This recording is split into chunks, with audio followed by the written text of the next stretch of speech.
Hello and welcome to our WIFR FastCast. The state line will get another opportunity to break out the snow shovels. Let's introduce meteorologist DJ Baker here for a snowy weekend. DJ, what can we expect? Yeah, when it comes to this weekend, we do have some snow chances heading overnight Saturday into our Sunday morning. But before we get there, let's talk about what we had yesterday and, of course, what today offers because, hey, it is Friday. So yesterday, we bottomed out at that -4-degree mark, and funny enough, that was at 11 p.m. last night. So that means we have tied the record for the coldest low that was set back in 1991. So yeah, yesterday, needless to say, it was absolutely frigid here across the region. But since then, winds have shifted and even gained some strength to be mainly out of the south to southwest. Right now, still seeing winds around 10 to 15 miles per hour, and that has allowed our temperatures to jump compared to what we saw here yesterday. A 5-degree difference up in Janesville, 11 in Rockford, 14-degree difference down in Sterling Rock Falls. So it is feeling a whole heck of a lot better compared to what we had yesterday. Temperatures right now sitting in the middle to lower 20s. Winds chills though, that's kind of a catch-22 because yes, we're seeing a bit of a warmer temperature, but those stronger winds are still giving us that cool, brisk wind chill, as we're seeing those in the middle to lower teens, so still want to make sure you are dressing warm. We have clouds across the region on our Anderson Kia Maxstorm tracker, but taking a quick step out, we do have a chance for some snow showers heading into this evening, but I really think the vast majority of it will likely stay up into Wisconsin. Maybe 1 or 2 flurries can't be ruled out, but overall, no big accumulating snowfall is expected here tonight. Now, temperatures going to top out into those mid-20-degree values today. Wind chill still going to stick to the teens, so you want to make sure you are bundling up and, of course, wearing all those gloves and everything else. But, of course, tonight we have the Rockton Christmas Walk where I will be attending to go ahead and light those lights up. So if you don't have any plans, would definitely recommend coming on out, as it will be somewhat pleasant. Still, though, temperatures near 24 degrees, mostly cloudy. So, as I said before, you want to make sure you are dressing for the occasion and dressing warm. As we head into today, going to stay mostly cloudy here for us, maybe 1 or 2 stray flurries, but I'm really not overly excited for our opportunity for that. Getting down to a low of 21 degrees tonight, winds out of the west near about 5 to 10 miles per hour.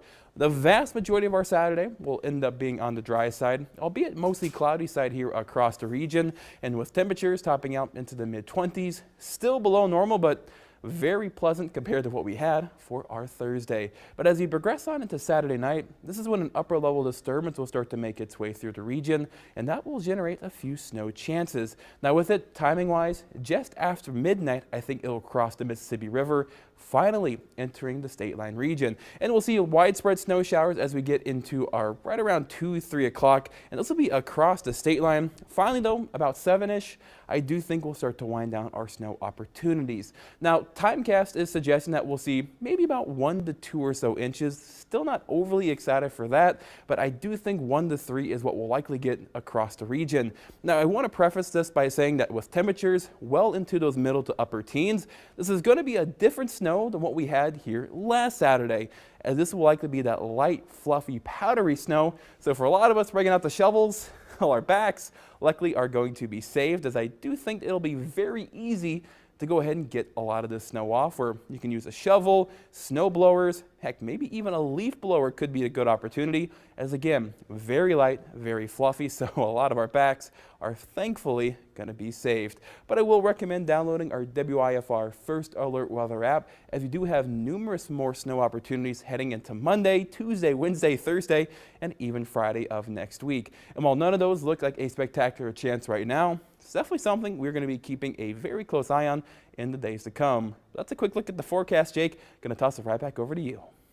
Absolutely. Of course, thank you so much for that update there, DJ. And something else that we want to make sure that you guys are downloading is our First Alert Weather app. Obviously, like DJ was just saying, he popped that up just a second ago behind him. But I just want to pop up this QR code here on screen for just a second, especially as we continue on a little further into this winter. This is definitely a resource you are going to want to have in your back pocket.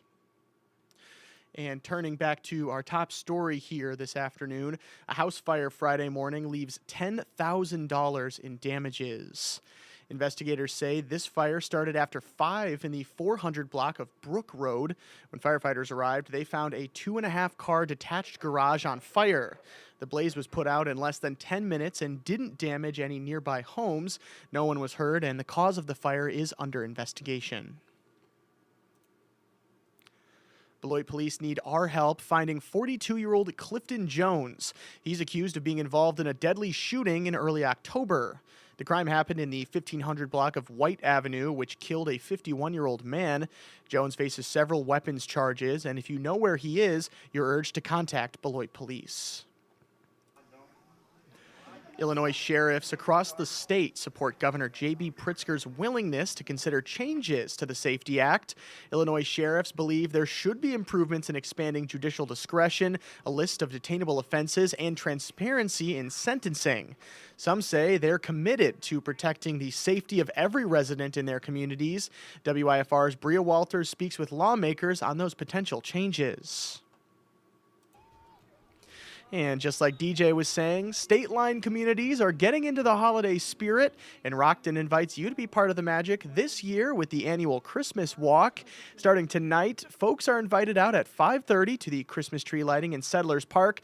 Then Saturday, Village Green Park will be lit at 4:30, followed by the lighted parade at 6. Crew members with WIFR will be at the event both tonight and tomorrow, including WIFR meteorologist DJ Baker, who will be there Friday night, so come on out and say hello. With the mission to offer accessible and diverse educational opportunities to state-line schools, the Rockford Symphony Orchestra hosts a sold-out showing of the Nutcracker for students. More than 23 schools attended the show Friday morning, with Rockford Dance Company Artistic Director Lucas Segovia providing insight to help students gain a deeper understanding of the music, story, and choreography.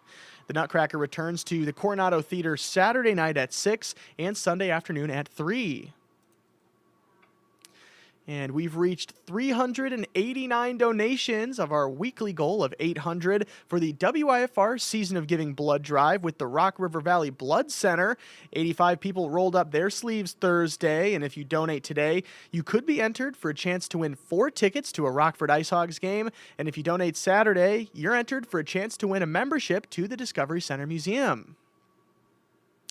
And those stories that I just mentioned will be popping up in our shows. Those will be at 4, 5, 6, and 10. And of course, to make sure you're getting the latest news both in the state line and across the country, you can make sure you head to our website. That's www.wifr.com. However, the best way for you to get that information accurately and efficiently is to download our WIFR News app. I'm going to leave this QR code up here for just a quick second so anybody at home can download. All you have to do is just scan it with the camera app on your phone, and it should take you right to the App Store. And of course, this isn't the only app that we want you guys to download. There is another one. It's our WIFR First Alert Weather app. I know I already mentioned it here earlier on in the show, and so did DJ, but this is definitely something that you're going to want to have, especially as we enter into these cold days coming up here and as the snow starts coming in more batches. Definitely going to want to be a resource you're going to have in your back pocket. And once you download both of these apps, you're going to want to make sure that you allow notifications, because those are the best way that we can get that accurate information out to you right there on your phone wherever you are. Thank you so much again for watching, and we'll see you coming up here in a couple of hours for WIFR News First to 4 with Sydney Stoffringen. Thanks for watching.